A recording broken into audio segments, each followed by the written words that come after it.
Welcome to my YouTube channel আমাদের college. আমি Mamun sir আমাদের সকলকে আইসিটি ক্লাসে স্বাগত জানাচ্ছি। আজকে আমরা বাংলাদেশ উন্মুক্ত বিশ্ববিদ্যালয়ের অধীনে তথ্য যোগাযোগ প্রযুক্তির ইউনিট 3 নিয়ে 3-র একটি পার্ট নিয়ে আলোচনা করব। চলে যায় শিক্ষার্থী বন্ধুরা, আমরা বিষয়টি আলোচনা শুরু করি। তাহলে আজকে আমাদের আলোচ্য বিষয় হলো কমিউনিকেশন সিস্টেম ইউনিট 3। আর এখান থেকে যে বিষয়গুলো দরকার গুরুত্বপূর্ণ সেই বিষয়গুলো নিয়ে আমরা আলোচনা করব। চলো যাই কমিউনিকেশন সিস্টেম। তাহলে প্রথমে আমাদের জানা দরকার যে কমিউনিকেশন সিস্টেম বলতে আমরা কী বুঝি। চলো যাই শিক্ষার্থী বন্ধুরা, আমরা যেখান থেকে বিষয়গুলো ইজি হবে সেই বিষয়গুলো উপস্থাপন করছি। তাহলে প্রশ্নটা হলো কমিউনিকেশন সিস্টেম বলতে কী বুঝি, এই সংজ্ঞাটা আমাদের আসে। খেয়াল করে আমরা বলছে কোনো ডাটা বা কোনো তথ্যকে এক স্থান হতে অন্য স্থানে কিংবা এক ডিভাইস থেকে অন্য ডিভাইসে ইলেকট্রনিক উপায়ে স্থানান্তর প্রক্রিয়াকে বলা হয় কমিউনিকেশন সিস্টেম। এটা আমরা মুখস্থ করব যে কোনো ডাটা বা তথ্য এক স্থান থেকে অন্য স্থানে কিংবা এক ডিভাইস থেকে অন্য ডিভাইসে ইলেকট্রনিক্স উপায়ে স্থানান্তর প্রক্রিয়াকে বলা হয় কমিউনিকেশন সিস্টেম।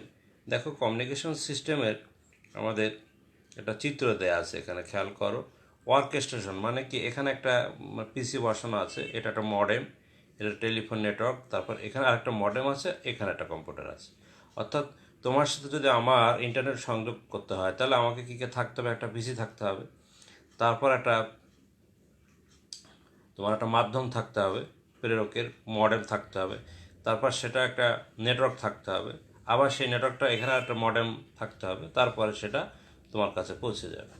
তাহলে আমরা কমিউনিকেশন সিস্টেম বলতে শিক্ষার্থী বন্ধুরা কী শিখলাম, যে কোনো ডাটা বা তথ্য এক স্থান থেকে অন্য স্থানে এক ডিভাইস থেকে অন্য ডিভাইস ইলেকট্রনিক উপায়ে স্থানান্তর প্রক্রিয়াকে বলা হয় কমিউনিকেশন সিস্টেম। এখন আমরা আসি যে বিষয়গুলো গুরুত্বপূর্ণ সেই বিষয়গুলো আমি ডাটা কমিউনিকেশন বলতে আমরা কী বুঝি। দেখো যে কোনো ডাটাকে এক স্থান থেকে অন্য স্থান কিংবা এক ডিভাইস থেকে অন্য ডিভাইসে স্থানান্তরে কিংবা একজনের ডাটা অন্য সবার নিকট স্থানান্তর হলো ডাটা কমিউনিকেশন। অর্থাৎ কমিউনিকেশন আর ডাটা কমিউনিকেশনের মধ্যে তেমন কোনো পার্থক্য নেই, যে কোনো ডাটা এক স্থান থেকে অন্য স্থানে বা এক ডিভাইস থেকে অন্য ডিভাইসে স্থানান্তর কিংবা একজনের ডাটা অন্য সবার নিকট স্থানান্তর হলো ডাটা কমিউনিকেশন। এটা খেয়াল রাখতে হবে যে প্রশ্নটা কী আমার আসছে। এখন আমরা আসি যে অংশ বা উপাদান হলো 5টি। দেখো, উৎস, প্রেরক, মাধ্যম, প্রাপক এবং গন্তব্য। তাহলে বিষয়টা ছবিটা খেয়াল করার পর উৎস মানে এখানে একটা পিসি থাকবে, পিসি আর এই কম্পিউটারকে বলা হচ্ছে কি প্রেরক, প্রথম কম্পিউটার। তারপর হচ্ছে মডার্নটাকে হচ্ছে মাধ্যম, তারপর এখানেও দেখো আর একটা প্রাপক এবং গন্তব্য, এই দুটোকে একসাথে বলা হয় গন্তব্য। তাহলে ডাটা কমিউনিকেশনের 5টি উপাদান আছে। একটা হলো উৎস, প্রেরক, মাধ্যম, প্রাপক, গন্তব্য। এটা তোমাদের খেয়াল রাখতে হবে। এখন দেখো যে বিষয়টা জানা দরকার সেটা কি জিনিস, সেই বিষয়টা একটু আলোচনা করি আমরা। এখন আমরা যে বিষয়টা দেখব, খেয়াল করো, বিভিন্ন ধরনের কমিউনিকেশন সিস্টেম। একটা হলো বায়োলজিক্যাল কমিউনিকেশন সিস্টেম, শরীরের বিভিন্ন অংশের মধ্যে যোগাযোগ ব্যবস্থাকে বলা হয় বায়োলজিক্যাল। তাহলে একটা বায়োলজিক্যাল সিস্টেম হতে পারে, যেমন বায়োলজিক্যালের বিষয়গুলো কী কী আসে একটু খেয়াল করো। যেখানে আমাদের হচ্ছে মস্তিষ্ক আছে, কান আছে, হাত আছে, এটা বায়োলজিক্যাল কমিউনিকেশন যেটা আমরা করি। আর হলো গ্রাফিক্স কমিউনিকেশন। যে গ্রাফিক্স কমিউনিকেশন সিস্টেম হলো সকল ধরনের যোগাযোগ ছবি বা চিহ্নের মাধ্যমে করা হয়ে থাকে। আর একটা হলো কি টেলিকমিউনিকেশন, যেটা আমরা টেলিফোনের মোবাইলের মাধ্যমে করে থাকি। আর হলো ইলেকট্রনিক কমিউনিকেশন, যেটা বিভিন্ন ধরনের ইলেকট্রনিক্স মিডিয়ার মাধ্যমে যে যোগাযোগ প্রতিষ্ঠা করা হয় তাকে বলে ইলেকট্রনিক কমিউনিকেশন। যেমন রেডিও, টেলিভিশন, এগুলোকে বলা হয় কি ইলেকট্রনিক কমিউনিকেশন। তাহলে বিভিন্ন ধরনের কমিউনিকেশন সম্পর্কে আমরা ধারণা লাভ করলাম। এখন শিক্ষার্থী বন্ধুরা আমরা ওই বিষয়টা একটু দেখি, যে ডাটা কমিউনিকেশনের আমরা যে বিষয়গুলো দেখলাম, যে ডাটা লাগবে, ডাটা কমিউনিকেশনের উপাদানগুলো কী কী, 6টি বিষয় লাগবে। দেখো, তথ্য লাগবে, উৎস লাগবে, প্রেরক লাগবে, মাধ্যম লাগবে, প্রাপক লাগবে, গন্তব্য লাগবে।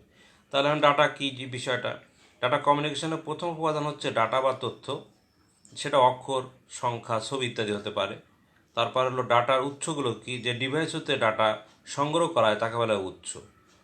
ঠিক আছে, যেমন তোমার যে পিসিটা আছে সেটাই মনে করো উৎস। তারপর প্রেরক, উৎস হতে ডাটা নিয়ে কমিউনিকেশনের বাহককে বা মাধ্যমে পাঠায়। প্রেরক নির্দিষ্ট একটি যন্ত্র ব্যবহার করে ডাটা ট্রান্সফরমেশন বা এনকোড করে প্রেরণ উপযোগী সিগন্যাল তৈরি করে। যেমন মডেমটাকে আমাদের প্রেরক বলে, এটা খেয়াল রাখতে হবে। তারপর মাধ্যম, যার মাধ্যমে ডাটার সমূহ এক স্থান থেকে অন্য স্থানে, এক কম্পিউটার থেকে অন্য কম্পিউটার স্থানান্তরিত হবে তাকে আমরা বলবো মাধ্যম, যেমন কেবল, মাইক্রোওয়েভ, স্যাটেলাইট, অপটিক্যাল ফাইবার ইত্যাদি ও মডেম। আবার দেখো প্রাপক, যে ডিভাইস বা ডাটা কমিউনিকেশনের মাধ্যম থেকে ডাটা গ্রহণ করে তাকে বলে প্রাপক, যেমন মডেম হতে পারে। আর গন্তব্য হচ্ছে উপাত্তের উৎস। প্রেরক ডাটা কমিউনিকেশনের মাধ্যমে ব্যবহার করে যার নিকট বা ডিভাইসে ডাটা গ্রহণ করে তাকে বলে উপাত্তের গন্তব্যের চিহ্ন বলা হয়, যেমন কম্পিউটার বা সার্ভার। এরপরে ভেরি ভেরি ইম্পর্টেন্ট একটা শিক্ষার্থী বন্ধুরা, সেটা হলো কি, যে আমাদের ব্যান্ডউইথ। এক স্থান হতে অন্য স্থানে, এক কম্পিউটার থেকে অন্য কম্পিউটার ডাটা স্থানান্তর হারকে বলা ডাটা কমিউনিকেশন স্পিড বা ব্যান্ডউইথ বলা হয়। সাধারণত আমরা ইন্টারনেট লাইন নেওয়ার সময় আমরা জিজ্ঞেস করি যে তোমার ডাটার স্পিডটা কিরকম থাকে, তার নাম হলো ব্যান্ডউইথ। তাহলে ব্যান্ডউইথের সাধারণত আমরা বিপিএস বলি। বিপিএসের বিষয়টা হলো বিট পার সেকেন্ড। এই বিষয়টা আমাদের খেয়াল রাখতে হবে। এটা আমরা একটু অন্য বই থেকে একটু দেখিয়ে দেখো, এখানে ভালোভাবে দেওয়া আছে। তাহলে ব্যান্ডউইথ বলতে কি বুঝি, খেয়াল করো সংখ্যাটা, যে প্রতি সেকেন্ডে যে পরিমাণ বিট ট্রান্সমিট হয় তাকে বলা হয় বিপিএস বা ব্যান্ডউইথ বা বিট পার সেকেন্ড। মানে প্রতি সেকেন্ডে যে পরিমাণ বিট ট্রান্সমিট করা হয় তাকে বলা হয় কি, বিপিএস বা ব্যান্ডউইথ। তাহলে আমরা এটাকে যদি সংজ্ঞায়িত করি, যে সময়ের সাপেক্ষে ডাটা এক স্থান থেকে অন্য স্থান, এক ডিভাইস থেকে অন্য ডিভাইস, এক স্থান থেকে অন্য স্থানের ডাটা স্থানান্তরিত হওয়ার গতিকে বলা হয় ব্যান্ডউইথ। তাহলে ব্যান্ডউইথের বিষয়গুলো একটু খেয়াল করো, যে কী কী শব্দগুলো ব্যবহার করা হয়। দেখো বিপিএস কথা লেখা থাকে। বিপিএস মানে বিট পার সেকেন্ড। তাহলে এক বিট মানে 0 বা 1। আমরা এক বিট বলতে কি বুঝবো, 0 আর 1। এখানে 1 মানে হচ্ছে কি সুইচ 1 বা, আর 0 মানে হচ্ছে অফ। এই বিষয়টা তোমরা খেয়াল রাখবে। আর কেবিপিএস, কিলোবিট পার সেকেন্ড, এটা হলো 1024 বিটে 1 কিলোবিট। এমবিপিএস মানে কি মেগাবিট পার সেকেন্ড, এটা 1024 কিলোবিট মানে 1 মেগাবাইট, এটা খেয়াল রাখতে হবে। তারপর জিবিপিএস, গিগাবাইট পার সেকেন্ড, এটা খেয়াল রাখবা। তারপরে টিবিপিএস, টেরাবাইট পার সেকেন্ড, এটা দেখো আরও শক্তিশালী। আর পিবিপিএস, পেটাবিট পার সেকেন্ড, এটা 1024 পেটাবিট সমান, এই টেরাবিট সমান 1 পেটাবিট। তার মানে কি সবচেয়ে হাই স্পিড হলো পিবিপিএস, তারপর হলো টিবিপিএস, তারপর হলো জিবিপিএস, তারপর হলো এমবিপিএস, তারপরে কেবিপিএস, তারপর হলো বিপিপিএস। আমরা সাধারণত মোবাইল কোম্পানিগুলো এখন কেবিপিএসটাই বেশি ব্যবহার করে, কিন্তু ব্রডব্যান্ডে দেখবো যে এমবিপিএস, কত এমবিপিএস আমরা জিজ্ঞেস করলেই পাওয়া যায়। তাহলে আজকে আমরা এর মিনিংগুলো জানলাম, যে আসলে এই শব্দগুলো আমরা সবসময় শুনি, তাহলে সেগুলোর ফুল মিনিংটা কী এবং তাদের স্পিডটা কীরকম খেয়াল করো। এটা হচ্ছে ডাটা এক জায়গা থেকে আরেক জায়গায় প্রতি সেকেন্ডে কী পরিমাণ ডাটা ট্রান্সমিট হবে। এখন আসো ডাটা কমিউনিকেশনের গতির শ্রেণী বিভাগের অনুসারে ডাটা কমিউনিকেশনকে আমরা 3 ভাগে ভাগ করি। একটা ন্যারো, ভয়েস এবং ব্রড। তাহলে এখন এটা তোমাদের বই থেকে আমরা পড়তে পারি। বিষয়টা আমি যেখান থেকে দেখো ইজি মনে হচ্ছে সেখান থেকে আমি আলোচনা করছি। তাহলে এখানে দেখো এবার খেয়াল করে আমরা ন্যারো ব্যান্ড, ভয়েস ব্যান্ড এবং ব্রড ব্যান্ড। তাহলে ন্যারো ব্যান্ড বলতে কী বুঝি, খেয়াল করি আমরা, যে ন্যারো ব্যান্ড সাধারণত 45 থেকে 300 বিপিএস পর্যন্ত হয়ে থাকে। এটা টেলিগ্রাফে উক্ত এই ব্যান্ডটি ব্যবহার করা, টেলিগ্রাফ লাইনে এই ন্যারো ব্যান্ড ব্যবহার করা। এটার 45 থেকে 300 বিপিএস পর্যন্ত এই ডাটা স্থানান্তরের গতিকে ন্যারো ব্যান্ড বলা হয়। এটা খেয়াল করতে হবে প্রশ্নে, যে তোমার বা ভয়েস ব্যান্ড, যেটা আমরা টেলিফোন লাইনে এই ব্যান্ডটা ব্যবহার করা হয়। এরপর আসে ভয়েস ব্যান্ড। তারপরে বলছে এই ব্যান্ডে ডাটা 9600 বিপিএস পর্যন্ত হয়ে থাকে। সাধারণত টেলিফোনের বেশি ব্যবহৃত হয়। এটা হচ্ছে টেলিগ্রাফের, টেলিফোনে সরি, তবে কম্পিউটার ডাটা কমিউনিকেশনের ক্ষেত্রে এটা ব্যবহার করা হয়ে থাকে। যেমন এটা খেয়াল করো, যেমন কিবোর্ড বা রিডার থেকে কম্পিউটারে ডাটা স্থানান্তরের ক্ষেত্রে এই ব্যান্ডউইথ ব্যবহার করা হয়। তারপর ব্রডব্যান্ড, দেখো ব্রডব্যান্ড উচ্চ গতি সম্পন্ন ডাটা স্থানান্তরের ক্ষেত্রে এটা ব্যবহার করা হয়। যেমন এমবিপিএস, এই যে মেগাবিট পার সেকেন্ড, বাসায় যে আমরা ব্রডব্যান্ড লাইন নেই, এক্ষেত্রে কোএক্সেল কেবল, অপটিক্যাল ফাইবার ব্যবহৃত করা হয়। এটা সাধারণত স্যাটেলাইট কমিউনিকেশন, মাইক্রোওয়েভ কমিউনিকেশনে ব্যবহার করা হয়। তাহলে আমরা ব্যান্ডউইথের 3টা প্যাটার্ন দেখলাম, একটা ন্যারো, ভয়েস এবং ব্রডব্যান্ড। তাহলে ন্যারো রেটটা খেয়াল রাখতে হবে 45 থেকে 300 বিপিএস পর্যন্ত হয়ে থাকে। এটা টেলিগ্রাফে ব্যবহৃত হয়, ভয়েস 9600 বিপিএস পর্যন্ত ব্যবহৃত, এটা টেলিফোন লাইনে ব্যবহৃত হয়, এবং ব্রডব্যান্ড সাধারণত এটা স্যাটেলাইট বা মাইক্রোওয়েভে ব্যবহৃত হয়। উচ্চ গতি সম্পন্ন এমবিবিএস যেখানে ব্যবহার করা হবে সেটা হচ্ছে তোমাদের কি ব্রডব্যান্ড। এই বিষয়টা আমাদেরকে মাথায় রাখতে হবে। এখন আমরা আসি শিক্ষার্থী বন্ধুরা, যে বিষয়টা জানা দরকার, আমরা এই পাঠের ক্লাসটা আমরা দুইটা অংশে করব। এই বিষয়গুলো যেগুলো আমি আলোচনা করছি এগুলো পড়লেই হবে আশা করি। এরপর আসো ডাটা কমিউনিকেশন মেথড বা ডাটা স্থানান্তর পদ্ধতি। তাহলে সংজ্ঞাটা জানা দরকার। যে দেখো, কম্পিউটার থেকে কম্পিউটার ডাটা স্থানান্তর হয় সিগন্যাল বা বিটের মাধ্যমে। যে বিট বলতে আমরা একটা সিগন্যালকে বুঝি, যে এক কম্পিউটার থেকে অন্য কম্পিউটারে ডাটা স্থানান্তর হওয়ার সময় বিভিন্ন বিটের মধ্যে সমন্বয় সাধনের জন্য যে পদ্ধতি ব্যবহার করা হয় তাকে বলা হয় কি ডাটা কমিউনিকেশন মেথড। তার মানে এক কম্পিউটার থেকে অন্য কম্পিউটারে ডাটা স্থানান্তর হওয়ার সময় বিভিন্ন বিটের মধ্যে সমন্বয় সাধন করার যে কাজটা করা তাকে বলা হয় কমিউনিকেশন মেথড। এই কমিউনিকেশন মেথডটাকে মূলত আমরা প্রধানত দুই ভাগে ভাগ করি, একটা হলো প্যারালাল আর একটা হলো সিরিয়াল। তাহলে প্যারালাল ডাটা ট্রান্সমিশন মেথডটা কী জিনিস? যে ট্রান্সমিশনে ডাটা সমান্তরালভাবে আদান প্রদান করা হয় তাকে বলা হয় কি প্যারালাল ডাটা ট্রান্সমিশন। এক্ষেত্রে সাধারণত 8 bit, 16 bit, 32 bit data transmit হয়ে থাকে।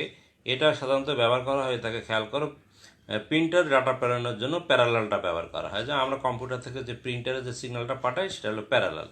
আর সিরিয়াল ডাটা কমিউনিকেশন মেথডটা কী জিনিস? যে ডাটা ট্রান্সমিশন সিস্টেমের বিটগুলো একসাথে স্থানান্তরিত না হয়ে সিরিয়াল বা ধারাবাহিকভাবে স্থানান্তরিত হয় তাকে বলা হয় কি সিরিয়াল ডাটা ট্রান্সমিশন মেথড। এইগুলো সাধারণত দেখো, এটা তোমার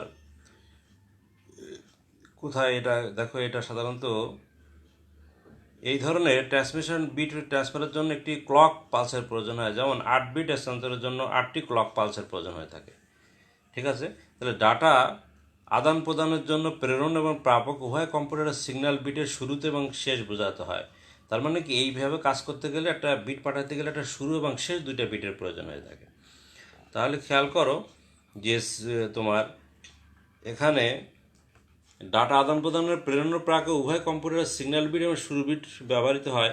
সিগন্যাল বিটের শুরু এবং শেষ বোঝানোর ব্যবহৃত ব্যবস্থা হলো সিঙ্ক্রোনাইজেশন। তাহলে সিঙ্ক্রোনাইজেশনের উপর ভিত্তি করে ডাটা ট্রান্সমিশন পদ্ধতি থেকে 3 ভাগে ভাগ করা যায়: অ্যাসিঙ্ক্রোনাস, সিঙ্ক্রোনাস, আইসোক্রোনাস। তাহলে অ্যাসিঙ্ক্রোনাস বিষয়টা কী জিনিস সেই বিষয়টা একটু খেয়াল করো। যে ডাটা ট্রান্সমিশন সিস্টেমে প্রেরক ডাটা গ্রাহকের ক্যারেক্টার বাই ক্যারেক্টার ট্রান্সমিট করে তাকে বলা হয় অ্যাসিঙ্ক্রোনাস। তার মানে ডাটা যদি ক্যারেক্টার বাই ক্যারেক্টার যায় তাহলে সেটাকে বলবো আমরা অ্যাসিঙ্ক্রোনাস। এভাবে সিম্পলভাবে মনে রাখলে হয়ে গেল। এক্ষেত্রে বিষয়টা এইভাবে ডাটা ট্রান্সমিট হয়।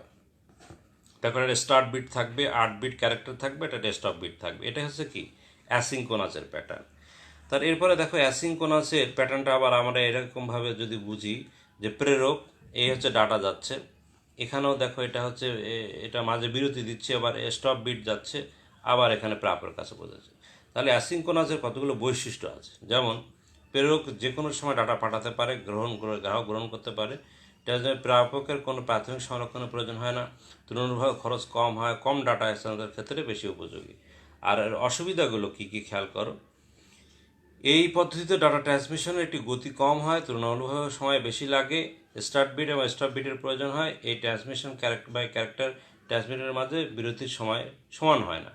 আর এর ব্যবহার ক্ষেত্রগুলো কোথায়? অ্যাসিঙ্ক্রোনাস, কিবোর্ড থেকে কম্পিউটারে ডাটা প্রেরণ, পাঞ্চ কার্ড রিডার হতে কম্পিউটার ডাটা প্রেরণ, কম্পিউটার থেকে কার্ড পাঞ্চ রিডারের ক্ষেত্রে ব্যবহৃত হয়। এখন আসি আমরা synchronous data transmission method. Synchronous হলো কি, যে ডাটা ট্রান্সমিশন সিস্টেমের প্রেরক স্টেশনের প্রথম ডাটাকে কোনো প্রাথমিক স্টোরেজের ডিভাইসে সংরক্ষণ করে নেয়, তারপরে ডাটাকে ব্লক আকারে ভাগ করে প্রতিটি একটি ব্লক ট্রান্সমিট করে তাকে সিঙ্ক্রোনাস। তাহলে সিঙ্ক্রোনাস ট্রান্সমিটারের ক্ষেত্রে কী করে, প্রথমে কী করে ডাটাগুলোকে একটি প্রাথমিক স্টোরেজে রাখে, তারপরে কী করে সেটা ব্লক আকারে এক জায়গা থেকে এক জায়গায় ট্রান্সমিট করে দেয়, এটাকে বলা হয় সিঙ্ক্রোনাস। আর আইসোক্রোনাস কী করে, সে ক্যারেক্টার বাই ক্যারেক্টার ডাটা পাঠায় দেয়, তার জন্য কোনো প্রাথমিক স্টোরেজের প্রয়োজন হয় না, এটা মাথায় রাখতে হবে। এরপরে আসো, তাহলে এখানে দেখো এটা হলো সিঙ্ক্রোনাসের প্যাটার্নটা আমাদের ছবির আকারে দেখাচ্ছে, যে সিঙ্ক্রোনাইজেশন কীভাবে কাজ করে সেই বিষয়টা। তাহলে এর বৈশিষ্ট্য বা সুবিধাগুলো কী কী খেয়াল করি। এই পদ্ধতিতে ডাটা ট্রান্সমিশনের গতি অনেক বেশি, তুলনামূলকভাবে অনেক দক্ষতা বেশ তুলনামূলকভাবে কম সময় লাগে, স্টার্ট এবং স্টপ বিটের প্রয়োজন হয় না। এর অসুবিধাগুলো আছে দেখো, ডাটা ট্রান্সমিশনের প্রেরক কোনো প্রাথমিক স্টোরেজের মাধ্যমে প্রয়োজন হয়, সার্কিট ব্যবস্থাপনা খুব জটিল, তুলনামূলকভাবে ব্যয়বহুল। আর এর সিঙ্ক্রোনাস ট্রান্সমিশনের ব্যবহারটা দেখো, কম্পিউটার থেকে কম্পিউটার ট্রান্সফারের সময় এক স্থান থেকে দূরবর্তী কোনো স্থানে স্থানান্তর একই সাথে অনেকগুলো কম্পিউটার ডাটা স্থানান্তরের ক্ষেত্রে সিঙ্ক্রোনাস ট্রান্সমিশন ব্যবহার করা হয়। তাহলে আমাদের পরীক্ষা অনেক সময় আসে অ্যাসিঙ্ক্রোনাস এবং সিঙ্ক্রোনাসের মধ্যে পার্থক্য লিখো। তাহলে তোমরা এখান থেকে এই সংজ্ঞাগত পার্থক্যগুলো দিবা, তারপরে প্রেরক প্রাপক বিষয় দিবা, খরচের বিষয়, গতির বিষয়গুলো উল্লেখ করবা, স্টপ বিট বা স্টার্ট বিটের বিষয়ে পার্থক্য আকারে লিখবা। লিখলে এই বিষয়টা আমাদের হয়ে যাবে। এরপর আসি শিক্ষার্থী বন্ধুরা, আমরা আরেকটা বিষয় দেখি, ডাটা ট্রান্সমিশন মোড। মেথড এক জিনিস, মোড এক জিনিস। দেখো, ডাটার কমিউনিকেশনের সময় ডাটা ট্রান্সমিশনের ক্ষেত্রে ডাটা প্রবাহের দিকে বলা হয় ডাটা ট্রান্সমিশন মোড। তাহলে ডাটা কমিউনিকেশনের সময় ডাটা ট্রান্সফারের ক্ষেত্রে প্রবাহের দিকে বলা ট্রান্সমিশন মোড। তাহলে ডাটা ট্রান্সফারের মোডটাকে আমরা 3 ভাগে ভাগ করি, ইউনিকাস্ট, ব্রডকাস্ট, মাল্টিকাস্ট। তাহলে এই বিষয়টা আমরা তোমাদের যে বইটা আছে ওই বইয়ের মধ্যেও এই বিষয়টা ভালো দেয়া আছে দেখো। তাহলে এখানে আমরা আজকে এই বিষয়টা নিয়ে একটু দেখি। তাহলে আগে একটু এখানে আলোচনা করে নিই। দেখো এখানে 3টা দেখো বলছে কি, ডাটা প্রবাহের দিকের উপর ভিত্তি করে ডাটা ট্রান্সফারকে 3 ভাগে ভাগ করা যায়, simplex, half duplex, full duplex. Simplex হলো কি, শুধুমাত্র একদিকে ডাটা প্রেরণ মোডকে বলা হয় সিমপ্লেক্স। দেখো, এ থেকে বিতে পাঠানো যাবে কিন্তু বি এ থেকে পাঠাতে পারবে না, যেমন রেডিও টেলিভিশনে আমরা যেটা করি সেটা হলো সিমপ্লেক্স ডাটা ট্রান্সমিশন মোড। এরপর দেখো হাফ ডুপ্লেক্স। হাফ ডুপ্লেক্স হলো কি, যে হাফ ডুপ্লেক্স পদ্ধতিতে কোনো প্রান্ত ডাটা গ্রহণ বা প্রেরণ করতে পারে, কিন্তু গ্রহণ প্রেরণ একসাথে দুটোই হবে না। অর্থাৎ এ বি থেকে ডাটা পাঠাতে পারবে, আবার বি এ থেকে পাঠাতে পারবে, একসাথে পাঠাতে পারবে না। এইরকম পদ্ধতি থেকে বলা হয় কি, হাফ ডুপ্লেক্স। যেমন অকিটকি। অকিটকি যে সিস্টেমটা দেখবা, যেমন এ যখন বির কাছে পাঠায় তখন কিন্তু বি চুপ করে শুধু শোনে, আবার বি যখন এর কাছে পাঠায় এ তখন চুপচাপ শুধু শোনে। তার মানে কি, একসাথে উভয় দিকে ডাটা প্রেরণ করা যাবে না। এই পদ্ধতিটাকে বলা হয় হাফ ডুপ্লেক্স।